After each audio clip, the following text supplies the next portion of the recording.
I'd like to begin with a land acknowledgement.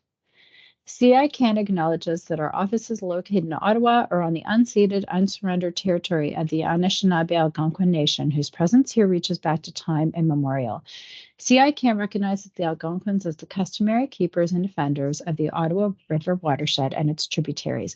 We honor their long history of welcoming many nations to this beautiful territory and uphold and uplift the voice and values of our host nation. Further, CICAN respects and affirms the inherent and treaty rights of all Indigenous peoples across this land. CICAN has and will continue to honor the commitments to self-determination and sovereignty we have made to Indigenous nations and peoples. CICAN acknowledges the historical and ongoing oppression of lands, cultures, and the original peoples in what we now know as Canada, and fervently believes that education contributes to the healing and decolonizing journey we all share together. So thank you. First off, I just would like to acknowledge that this project has been funded by the Government of Canada, specifically Environment and Climate Change of Canada. I'm Sandra Eisman. I'm the Senior Project Officer of Impact Climate. And yes, I have this epic headshot. And we're very delighted to welcome today our three presenters. We have, and I'm so sorry, part of my decolonizing journey is learning to pronounce names properly. So we're welcoming Guy Joa Gondeg Nimkit from Cambrian College. We're welcoming Christy O'Neill from Northwest College. And we're welcoming Sean Alfonso from Georgian College. So thank you very much for being here today to talk about your Campus Living Labs. So the Campus Living Labs, just like the rest of the Impact Climate Project, is embedded in the, or we're embedding the SDG 13 climate action into our project. So the way that we do that is through strengthening and resilience, and that's building knowledge through workshops such as this, through our awareness raising component in our Campus Living Labs. We're doing that through integrating policies and planning that has climate action as one of the focus.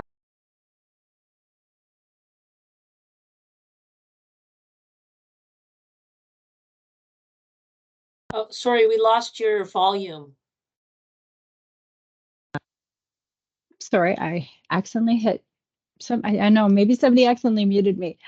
And we're also building knowledge through faculty training modules. That's where we're trying to increase skills around climate change, as well as our awareness raising campaign. Please do reach out to us to learn more about that. And also through the Campus Living Labs, we're able to do that.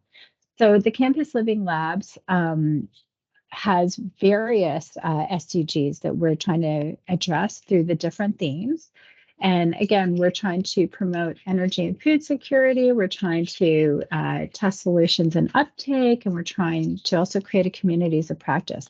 So there's a lot of great ways that we can address climate change, as well as try to integrate the SDGs and also integrate our decolonizing goals and journey as well. So the communications component of the Campus Living Labs is a really important part, and one might argue it's our main focus. So even though we're very interested in reducing GHG emissions, we're really, really invested in raising awareness around what that is and what that means.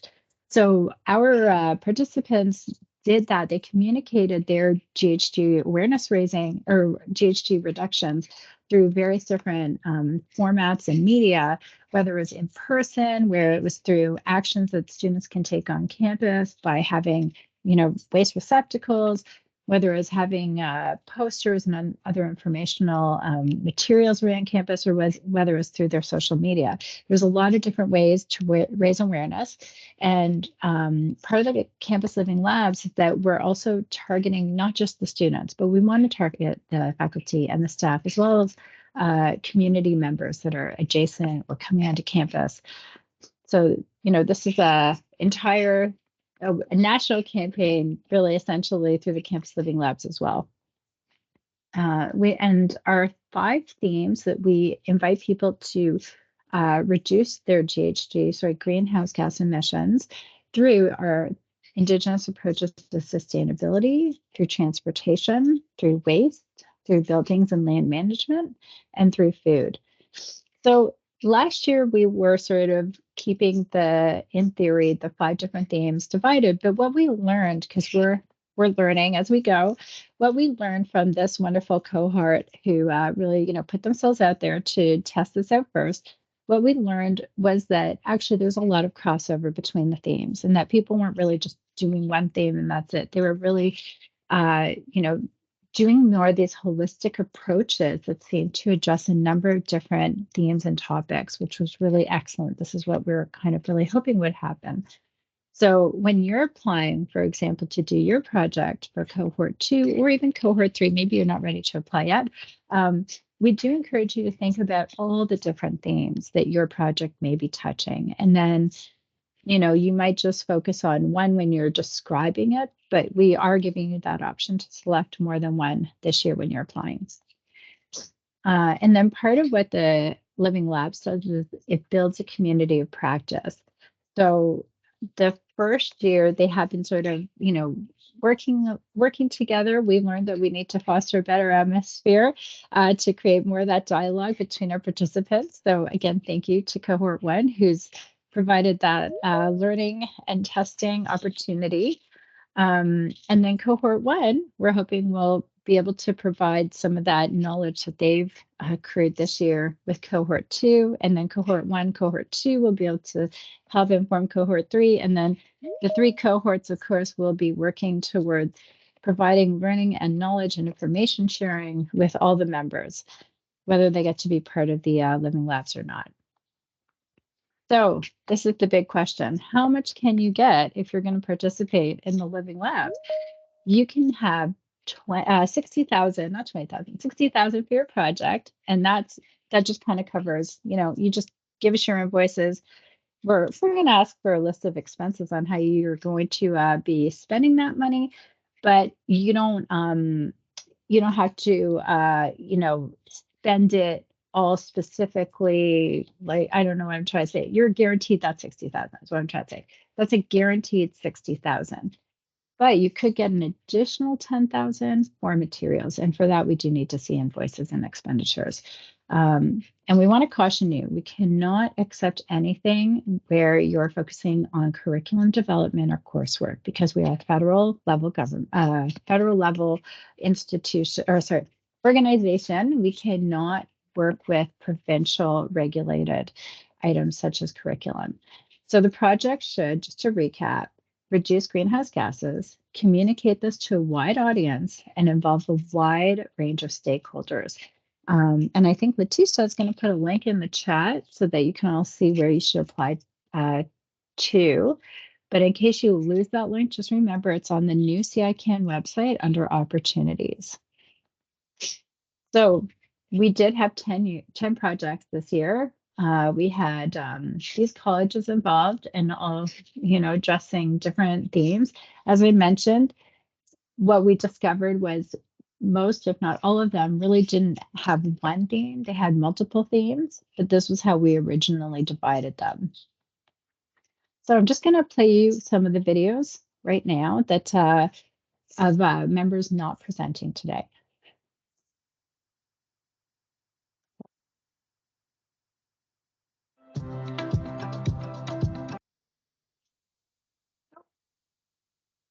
All right. Sustainability is at the heart of our teachings at Dawson. With the help of CICAN's Impact Climate Initiative, students of a unique eco-landscaping course turned a paved area on campus into a wetland that absorbs CO2 and returns clean water to the environment.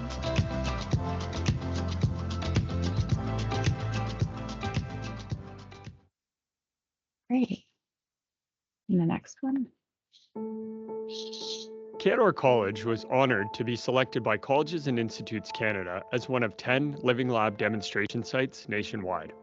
Our project focuses on finding solutions to create food sovereignty for Indigenous and rural communities. Our off-grid grow pod displaces fossil fuels by using solar energy. The building's envelope consists of solar panels, and any unused power is stored for future use. This is especially important in winter months when it gets colder and daylight is reduced. making it a climate-resistant solution to food insecurity. To date, Angela has grown more than 25 types of herbs and vegetables, with more on the way. The fresh produce from the pod has been an incredible addition to our culinary program. The opportunity for the students to work with and use fresh produce teaches them not only about nutrition, but environmentally sustainable production.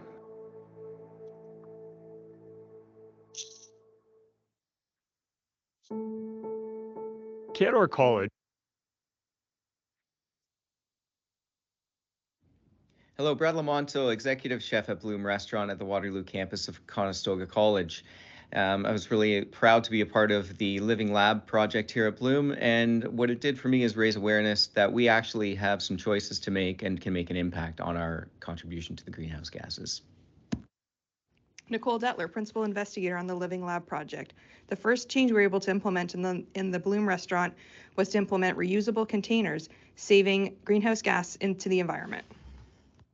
Hi, this is Stephen Thompson, one of the researchers on the project, and our team developed a spreadsheet-based model that calculates the greenhouse gas impact of all the ingredients on the plates that the restaurant serves. Once these impacts are calculated, we intend to put the values of the greenhouse gases on the menu for our customers to see.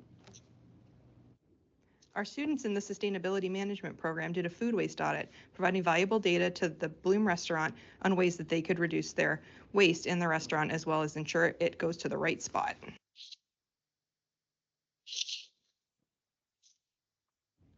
Hello. We have one more.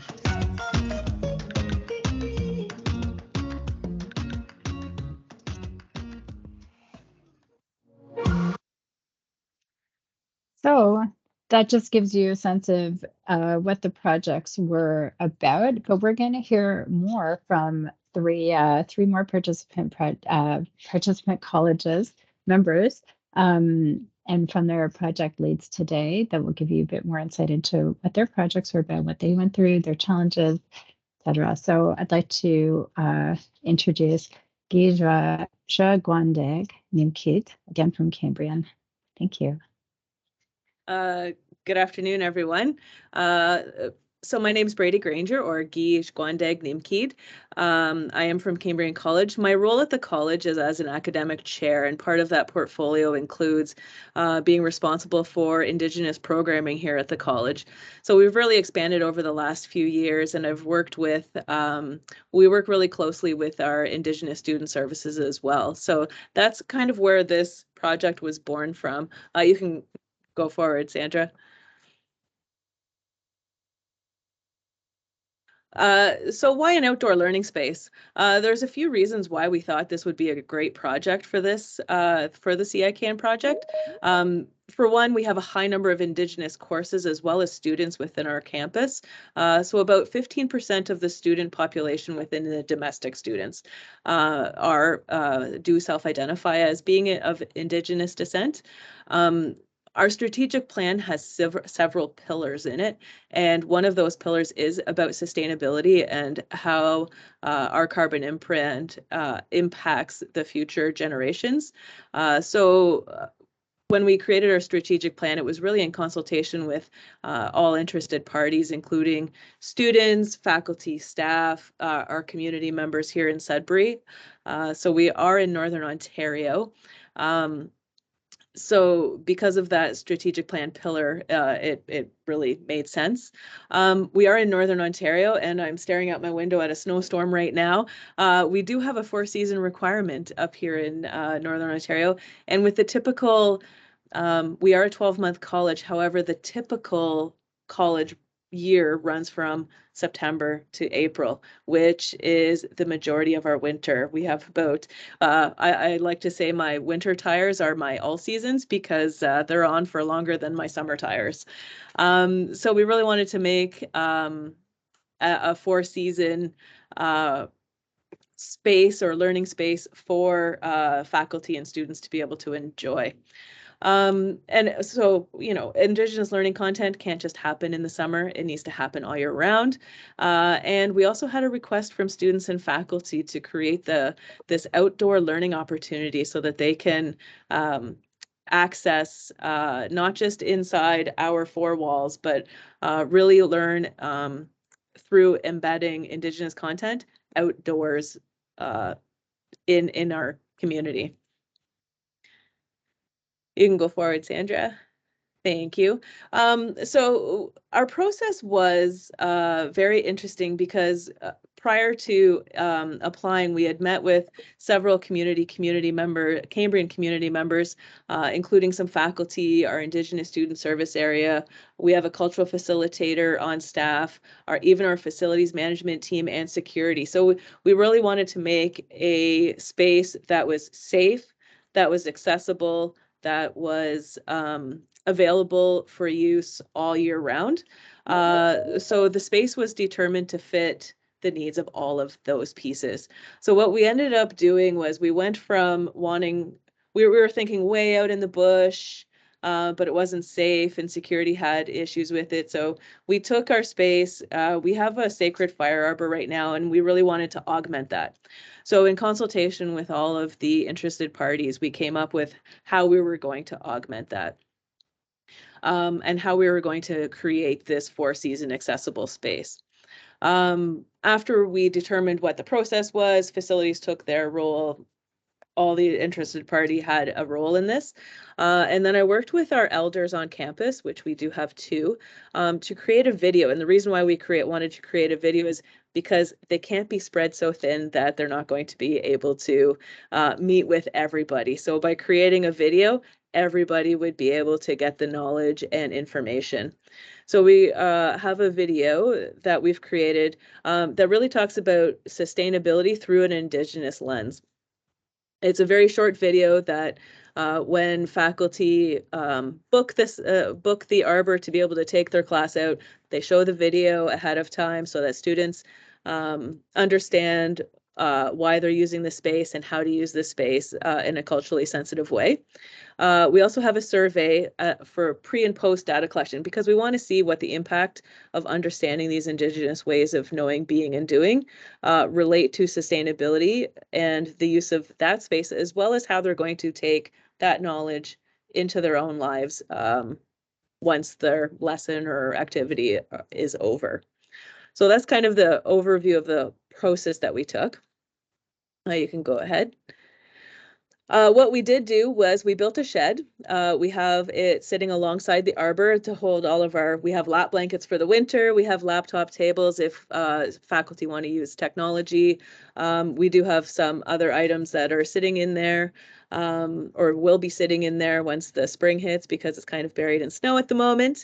Power was brought to the space underground, so you can't tell that there's any electricity to the area. And then there's an outlet as well for our equipment. The equipment is obviously not used during ceremony. It's only used during certain classes. We do have Wi-Fi available in the arbor, so we had to bring Wi-Fi from the main building out to the arbor, as well as the space surrounding it. We purchased a super short throw projector, a speaker, a specific case that faculty can take back and forth from the main college area. The projector screen is hidden, so nobody can actually see it inside the space. And lap blankets and laptop tables. I just saw a question pop up, and in some cases, faculty aren't using electricity, but in other cases, they wanted to be able to bring in people from around the country. We had one specific lesson was a faculty brought in a member of the Inuit community from Nunavut, and she wouldn't have been able to do that if there was no electricity out there. So by sitting in the space and just being in the circle with the 4 colors really meant a lot to the person who was being zoomed in, as well as the students that were involved in that discussion. Thank you. And here, so I wanted to show some photos. I took a photo of our arbor in the winter months, so you can hit next so you can see it. In the summer, that is completely wide open, but I wanted to show you the winter. So we do have panels that have been put onto the arbor to protect it from the wind. And if we make a fire in the middle, which we do have a fire arbor, there is a sacred fire space in there, it does warm up quite nicely. But we do it in the right way, using our Indigenous ways as well. There are doors on, that's the doors on it. The 4 colors are on the top, and everything is sitting inside. So it's pretty warm in the winter once the fire is going. And if you hit next, Sandra, I can show you, that's the shed that we've built to house everything. It will be painted in the spring. They had to let the wood cure over the winter, which is why it's natural at the moment. So we will be curing that. And then the third picture is our medicine garden. So students are able to pick our sacred medicines. We have all 4 medicines in that garden, which sits just outside of the arbor as well. So there's lots of areas for learning for students and for community members. And if you hit next, I'll go really quickly through some pros and cons. So the pros, obviously, are Indigenous community support. We can keep it low tech or higher tech, depending on what the individual would like. Indigenous learning increases the more individuals and groups use the space. And because in the past, it was only used for ceremony, so it wasn't used as frequently. But because of our partnership with our Wabanode Center for Indigenous Services, it's really grown, and the ability for others to be able to use the space and learn our Indigenous ways of knowing, being, and doing has been amazing. It was slow in process in terms of funding requirements. So just because we wanted to involve all Indigenous communities, and because of the time constraint, it was just the time constraint, you know, for the funding, but we wanted to be able to go out to community, which is more of a slower process because it's all about relationship building. You can't just go and say, we want to do this, what do you think? We want to build that relationship. And sustainability, learning through Indigenous lens. That piece was sometimes forgotten. We had to remind people, don't forget the video about the elders, or inviting our elder in, or our cultural facilitator.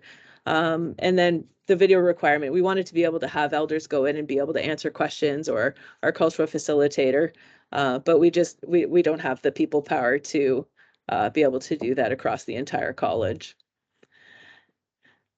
So that is all for me. I saw one last question in the chat. Our cultural facilitator and students, he has a group of students that he takes care of the medicines with, and he does bring them in the winter, and we cure them and dries them, but he already, he works with students so that students also get that knowledge. Miigwech. Thank you, Miigwech.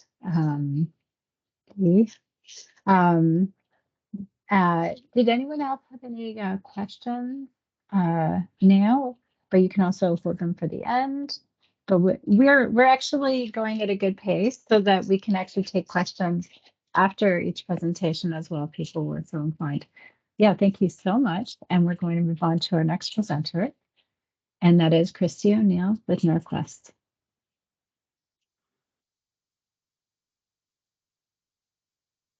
Okay, hi everyone. It's a pleasure to be here. Thanks for the chance to talk about our Green Cafe at Norquest College. We are a proud recipient of CI CAN Impact funding. Next slide, please, Sandra. Thank you so much. If we could go to the next slide as well. So we wanted to start by thanking the CI CAN Impact team. So thank you, Sandra. Thank you, Judy. Thank you, Letitia. Thank you, Mary Ruth.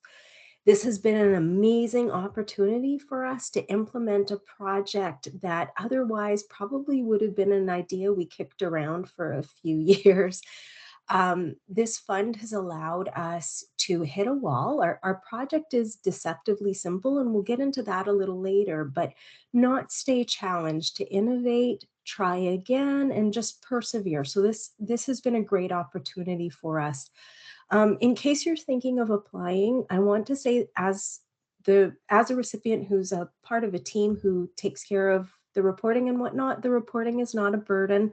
So I manage the ethics amendments because we're innovating in real time, and I'm involved in some project management and whatnot, but the reporting is not a burden. So I encourage you to apply. I've really enjoyed the community of practice. I'm always inspired by what colleagues are up to. And it's been a great way to have some side chats and start thinking about how our college can do even better. I'm proud of what we're doing, but there's always room for more, right? So our experience of this fund is that it's focused on celebrating accomplishments as we work together towards a better world. And so that's just overall pretty great, I would say. So I want to encourage you, if you have an idea, apply, apply, apply. And I'm sorry, CI Can Impact team, if that means you're going to have some really great applications and a lot of them to work through. Could I get the next slide, please? Super, thank you.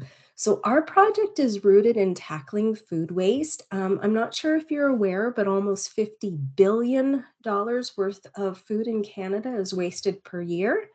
And something that surprised me is that if food was treated, or pardon me, food waste was treated as a country, it would be the third largest greenhouse gas emitter behind China and the United States.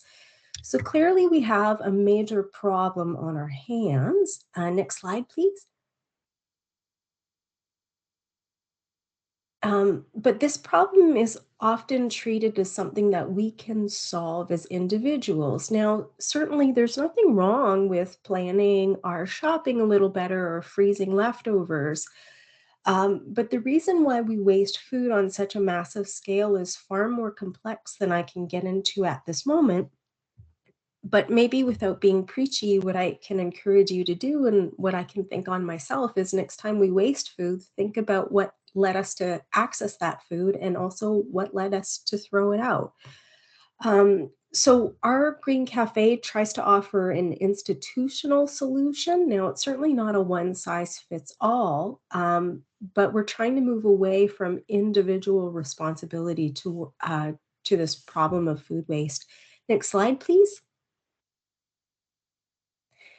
So, what our Green Cafe does is it provides free of cost chef prepared meals to Norquest College's students. And we do that using reclaimed food ingredients or rescued food ingredients.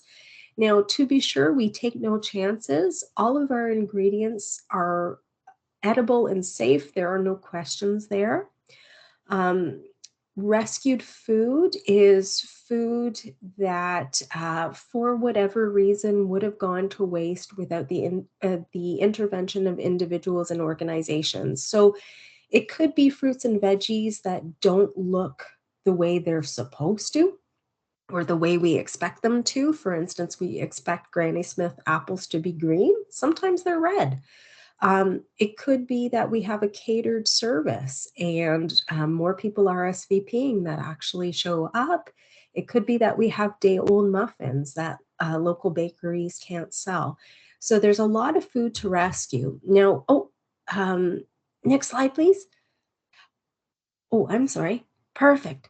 So what I'm going to share with you are our stats so far on the greenhouse gas emissions that we've saved through rescuing these ingredients. I can only share with you at this time anecdotally our students' attitudes towards food waste, their satisfaction with the meals served, and at the end of this project, we'll be able to examine if meal satisfaction is linked to attitudes towards food waste. So next slide, please. Okay, so I want to introduce some folks who are not here today. So Chef Cindy Lazarenko is actually well known in Edmonton and surrounding areas, so we are so grateful she's part of the team and leading the charge. And that's Jason, who's the manager of continuing education and partner solutions. He oversees the kitchen, and they make changes in real time that make sure that this service is ongoing and meet the needs of students. So last semester, through their work, culinary alumni participated in meal prep. And this semester, because there are 2 culinary courses going through, they're giving those students exposure to our service, which is just great. Could I have the next slide, please?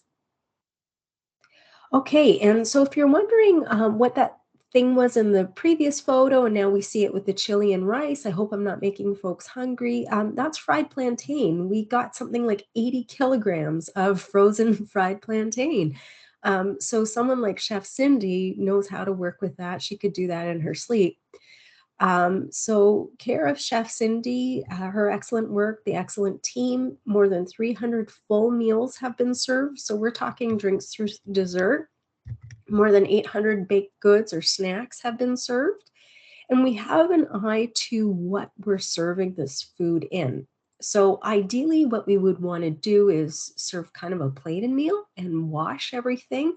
For a variety of reasons, that's not going to work this time around. So we have an eye to then compostable and as environmentally responsible as we can be. Next slide, please. So our community of practice has had a number of conversations about how we're calculating our greenhouse gas emission savings. Speaking for myself, I'm going to say that I'm using crude estimates based on online calculators such as RMIT University's Watch My Waste calculator and the EPA's online calculator. What I think I can confidently say to you is that small acts make a difference, but there are reasons to be critical of these numbers, and I don't see that as a problem. It means that we're thinking about what we're doing and we're moving forward together. So basically, because we've rescued these ingredients instead of leaving them to rot in a landfill, we've saved the equivalent emissions that we would get if we burned 78 liters of petrol, or if a household used on average 310 hours worth of electricity. Next slide, please. Also, we've saved about the equivalent of the emissions caused by almost 22,000 smartphones being charged, which for me, it's kind of mind-boggling. And then the flip side is we've saved about the amount of carbon sequestered by 3 tree seedlings grown for 10 years. So again, it's just thinking of how our small acts can make a difference and tracking how we're making that difference. Next slide, please. So what we're seeing right now is rescued frozen raspberries and rescued potatoes in our Mexican spiced potato and white bean soup, hibiscus raspberry iced tea, and some day-old baked goodies were served as well. So I can't emphasize enough, when it comes to the safety and the edibility of food, there's never a question there. But our guiding mantra is that the food has to be delicious. It has to be something the average person would want to eat. We can't be serving meals of last resort. Otherwise, we are not going to make a dent in our culture around food waste. Next slide, please. Great, thank you. So I have some learnings to share. I see a question and I can't multitask to save my life. So if it's okay, I'll get it at the end. Sorry about that. So we have some quick learnings to share. Even though our project is focused on addressing food waste, rescuing food, and reducing greenhouse gas emissions, we can't operate outside of the reality of the fact that many of our students experience food insecurity. So prior to the pandemic, 30 to 40% of students on post-secondary campuses were estimated to be experiencing food insecurity. We suspect our rate is quite higher. Our prevalence of students experiencing food insecurity is higher, but we won't be running a survey to measure that until later this fall. I'm just going to check the chat on that question. Oh, thank you. If you've been able to do any GHG comparisons between rescued food versus composted food rather than landfill. Great question. No, we haven't gone that route. Something I've been curious about is how the act of going to the cafe leads to pro-social behavior, which in turn leads to greenhouse gas emission savings. I know that there's a line of analysis there. Amy, I don't know if you want to touch base later, but that's a great question. The short answer is no, we haven't gone that route yet. Okay, next slide, please. Oops. So anecdotally speaking, the students are quite grateful for the service. They shout nice things at us, which we love. We get all kinds of great feedback. Faculty reach out, even some staff have reached out. They're curious about the project.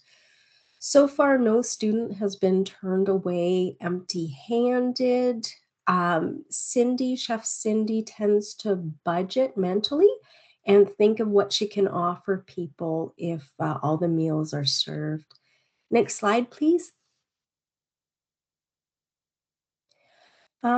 So our initial thought going into this project was that we would post messages on social media and use our college partners to do that, or post through shorter listservs.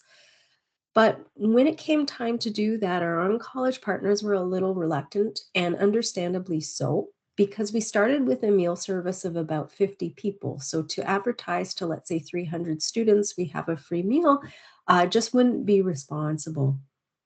So far we've been doing well with word of mouth.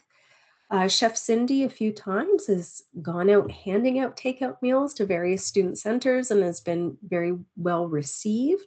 But this is something to think about in the longer term, how we work with this service, how we build up, and how we contact people who might not be in the network of word of mouth. Next slide, please. Another challenge we face is that the food supplies we receive are not predictable. So we might receive 80 kilograms of frozen fried plantains, and then we might not receive any donations for about a month.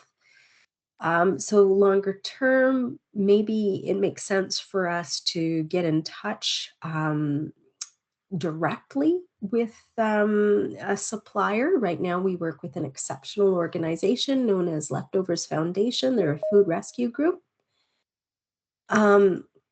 On that note, the kitchen has become very mindful of when they're training students, the food that gets wasted, and they've started being able to calculate and think through what would be wasted they could use instead in some of our meals. So that's been great.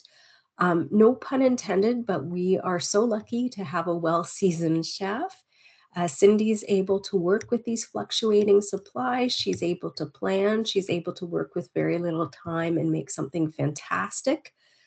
Something else that we need Cindy's expertise on is the fact that when we offer a meal, we can exclude people in ways we don't intend. And it's tough to think of a meal that invites everyone to it. So Cindy thinks carefully on, for lack of better words, who got to partake this week, and adjust so that the next week other folks are invited. Next slide, please. Yeah. So thanks a lot. And there are some great questions in the chat. Please don't be shy to email me. I'd love to talk some more about this project. It's been a pleasure to be one of the funded projects. And I just see another question. Was your food provider cafeteria service on board? Interesting question. So we have a few outlets at our college, and we had to think on how we could provide a meal service that didn't interfere with their for-profit enterprise. Now, I'm lucky that all the representatives there are very nice, and our facilities folks are very agreeable as well. So basically, what we all realized was that if the meal service was free, we could provide it without a hitch. Now, if we wanted to charge students, let's say a toonie, we would run into problems. Who is our food service provider? There's been a change in contract, Amy. So I'd like to check in on that before I get back to you. Yeah, I think that's the best answer I can give you is I think I know, but I'm not sure. Wonderful. Thank you so much, Christy. And any more questions for Christy, you can add them in the chat. Christy, you can respond in the chat. Same with Guy or Brady. Put your questions for Brady or Guy from Cambrian in the chat, and please feel free to answer. And we'll see if we have time at the end as well, still for more questions outside of questions for Georgian. But now I'd like to introduce Sean Alfonso from Georgian College. Thank you. Thanks, Sandra. Such a great presentation so far. So hello, everyone. My name is Sean Alfonso, and I'm a Social Innovation Fellow at Georgian College. Similar to Christy, before we go into the details of our lab, I just want to thank CCAN and the whole team for providing us the opportunity to bring greater climate action to our campuses and communities, as well as their excellent support throughout the project. And thanks to CCAN, I was able to join Georgian College, and in turn, our team was able to investigate how to foster greater food-related climate action. Next slide, please. And one more. Thanks, Sandra. So to give you a little bit of background, as some of you may know, Georgian provides hands-on learning opportunities in a wide array of areas, including culinary, baking, mixology, and dining, and these are done using advanced facilities and high-quality ingredients. But providing students with professional culinary learning experiences does come with some admission costs, as we've seen from the presentation earlier. So therefore, Georgian seeks to show greater leadership in educating its students and the community on more sustainable food practices. So Social Innovations Climate Lab, our campus living lab demonstration project, we aim to reduce GHG emissions related to food, and this is in partnership with our Hospitality, Tourism, and Recreation Department, Drawdown Toronto, and other community participants as well. So as we all know, addressing climate change and lowering emissions is a complex issue that requires multiple innovative strategies. So we're using a systemic design approach and methodology for our living lab. Next slide, please. So instead of a purely technical approach, our lab sought to address the systemic issues preventing greater mobilization on climate action. And this is through collaborating with our community partners on co-creating solutions. So for instance, we are collaborating with Drawdown Toronto, who's a climate action nonprofit, and we're working with them to develop our lab outputs using the climate action frameworks of Drawdown and Regeneration. These books and frameworks each offer almost 100 scientifically vetted solutions to achieve long-term carbon emissions reductions. Drawdown focuses on reducing sources of emissions, supporting carbon sinks, and improving society. Whereas the more recent Regeneration, it puts nature at the forefront of helping achieve significant emissions reductions. The solutions found in Drawdown Regeneration, such as reducing food waste, composting, urban farming, and reducing and recycling plastics, all apply to the lab and our culinary department.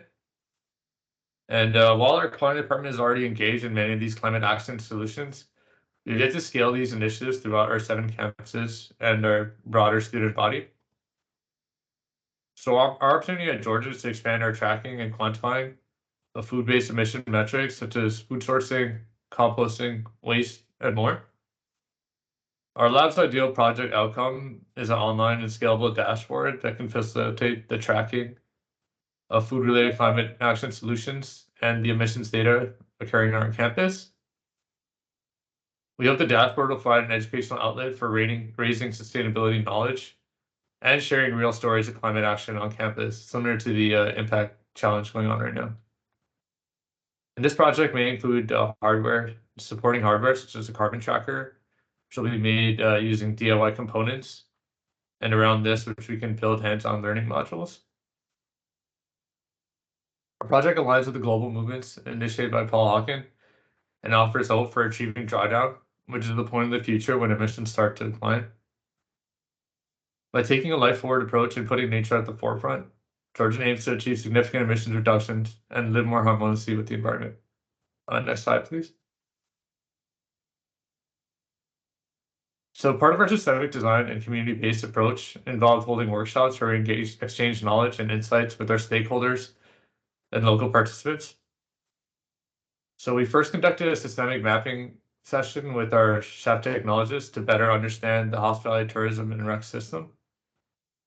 Using an iterative inquiry, which is a strategic foresight tool, we found that many climate initiatives are taking place on campus, but these have yet to be deeply embedded into the student experience or campus awareness. We also discovered there's ample opportunity for greater sharing and collaboration between our departments. So this includes social innovation, sustainability, and hospitality, tourism, and rec. To address these issues, we held a broader community workshop and discussion, which used the causal layer analysis framework, which is another strategic planning tool. At this workshop, we brought together diverse stakeholders to examine the current and future state of our region's food sustainability networks. And some of the participants included local farmers, co-op students, our sustainability manager, and nonprofits, including Drawdown Toronto and a few others. So by including multiple perspectives, we sought to create longer-term sustainability strategies and new narrative solutions that lead to a transformed future. So part of the workshop involved discussing why our current food sustainability initiatives have failed to stick or scale, both within the institution and our local ecosystem. So we moved from surface level discussions to deeper systemic perspectives, and 3 distinct canvases were developed. And these focus on consumer habits and culture, our individual and collective relationships with food, and informing the farmer's perspective as well. Next slide, please. So the first canvas revealed that there's limited food education, and affordability can hinder buying localized food. Some of the issues that contribute to this are the Big Four grocers oligopoly, limited local transportation distribution, and prioritizing aesthetics, which contribute to this issue, similar to how we heard from Christy earlier about the green apple. So to change this, instead of buying more, save more, we need to go to a buy less, save more approach. And some of the structures that can support this are food literacy programs for youth, as well as instilling better eating habits. Our second canvas revealed an abundance mindset, education gaps, and denial of the food crisis leads to an unfettered mass consumption cycle. To shift this narrative, we need a global and collective sense of citizenry, which should incorporate an all my relations mindset.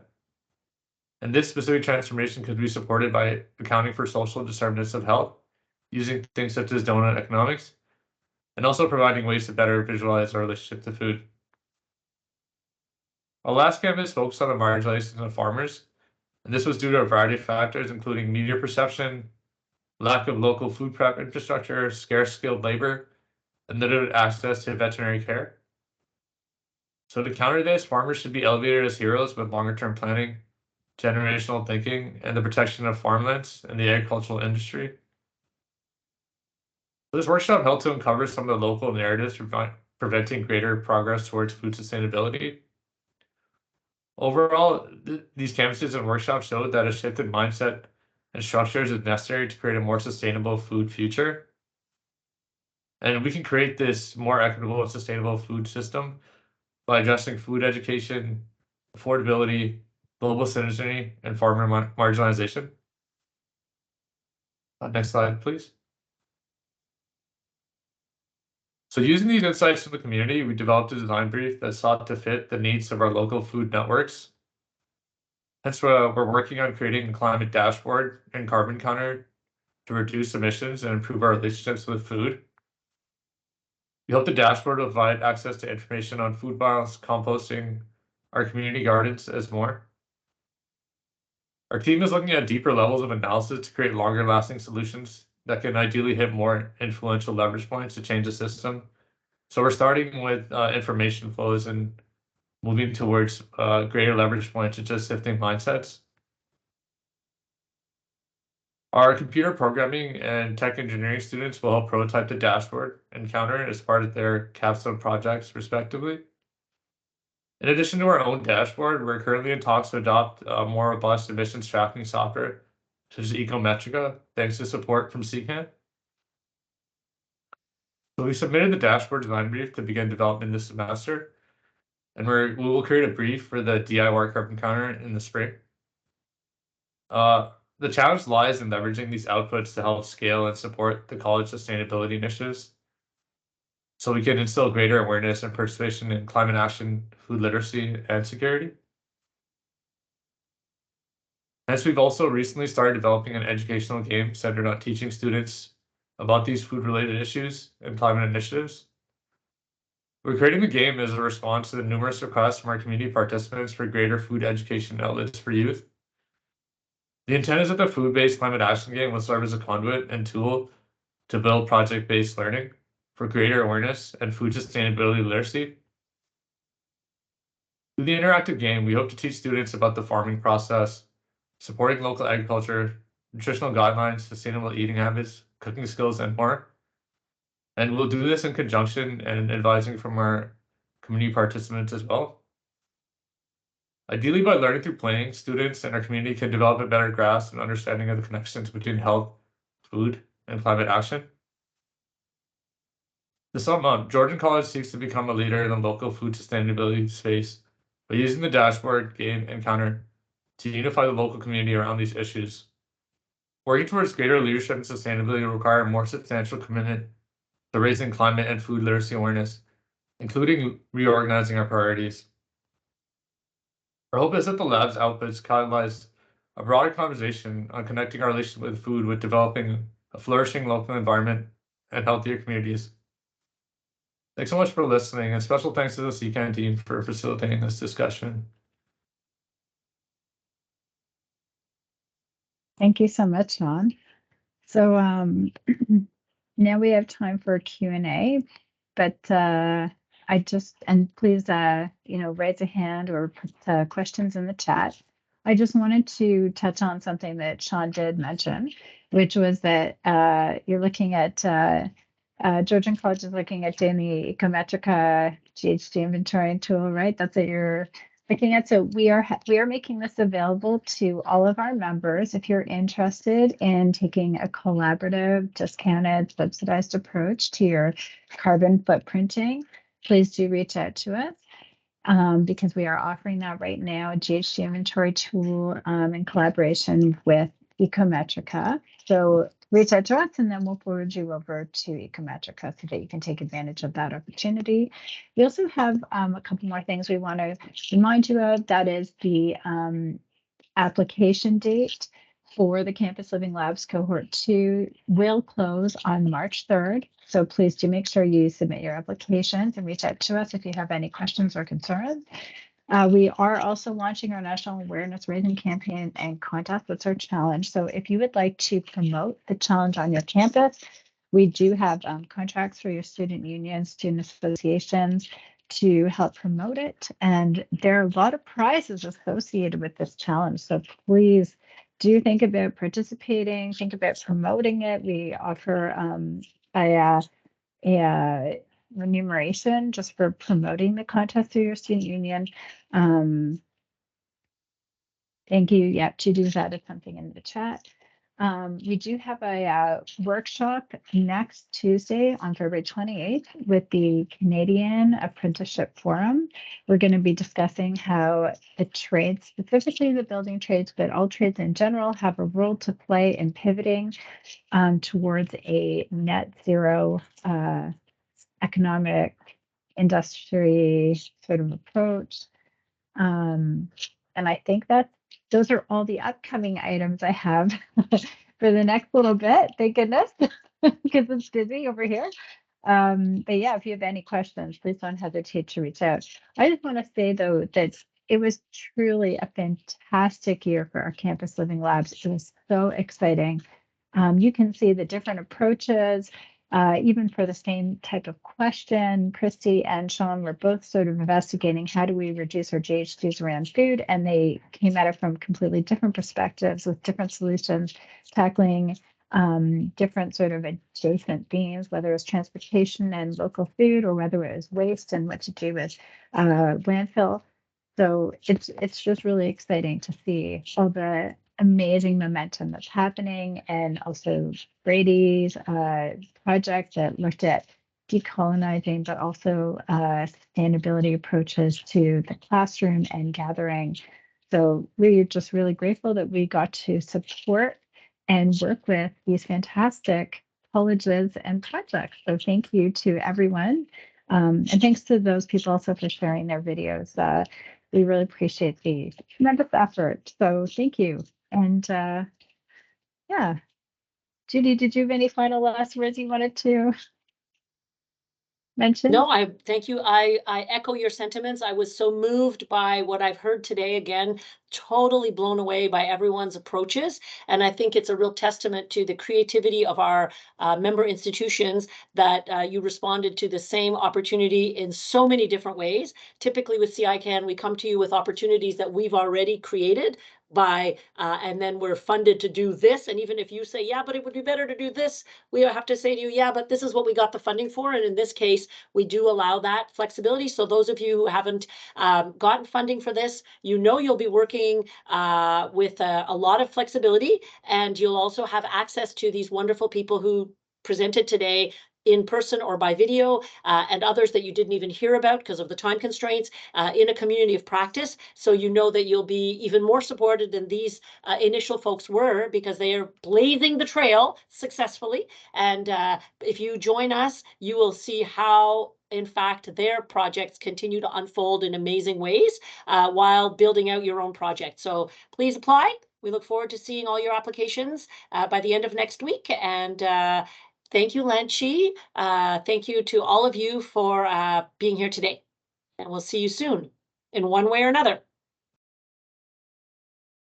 Thank you, everyone. Bye-bye. Hi, thank you. Thank you.